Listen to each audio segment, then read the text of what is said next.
প্রিয় ভিউয়ার্স, সবাই কেমন আছেন? আমি ভালো আছি। আমি আপনাদের সামনে একটি গুরুত্বপূর্ণ বিষয় নিয়ে হাজির হয়েছি। আজকের বিষয় হলো স্বামী স্ত্রীর মধ্যে তালাক হয়ে গেলে ইসলামী শরিয়া আইন মোতাবেক কাবিনের টাকার বিষয়ে এই কাবিনের টাকার কি হবে, কাবিনের টাকার ভবিষ্যৎ সংক্রান্ত মুসলিম পারিবারিক আইন, ইসলামী শরিয়া আইনে সুনির্দিষ্টভাবে এবং বাংলাদেশের রাষ্ট্রীয় আইনে সুনির্দিষ্টভাবে এর আইনগত ব্যাখ্যা করা হয়েছে এবং নির্দেশনা আছে।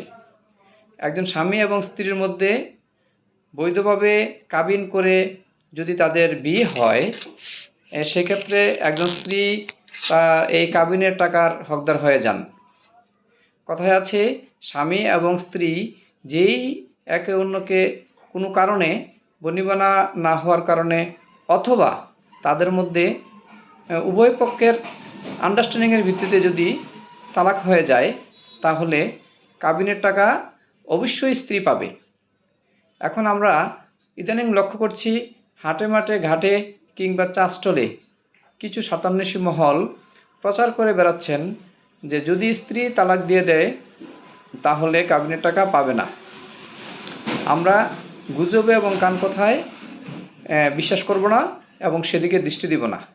এক্ষেত্রে আইন বলে স্বামী এবং স্ত্রীর মধ্যে, মানে প্রাপ্তবয়স্ক ছেলে এবং প্রাপ্তবয়স্ক মেয়ের মধ্যে কাবিনের মাধ্যমে, কাবিন রেজিস্ট্রির মাধ্যমে বিবাহ হলে যদি স্বামী স্ত্রীকে বৈধ কারণে তালাক দিয়ে দেন কিংবা স্ত্রী স্বামীকে তালাক দিয়ে দেন অথবা স্বামী স্ত্রী উভয়ের সম্মতিতে একে অন্যকে তালাক প্রদান করেন, যে কোনোভাবেই তালাক প্রদান করুক না কেন, এখানে স্ত্রী তার ভরণ পোষণ এবং কাবিনের টাকা পাওয়ার হকদার।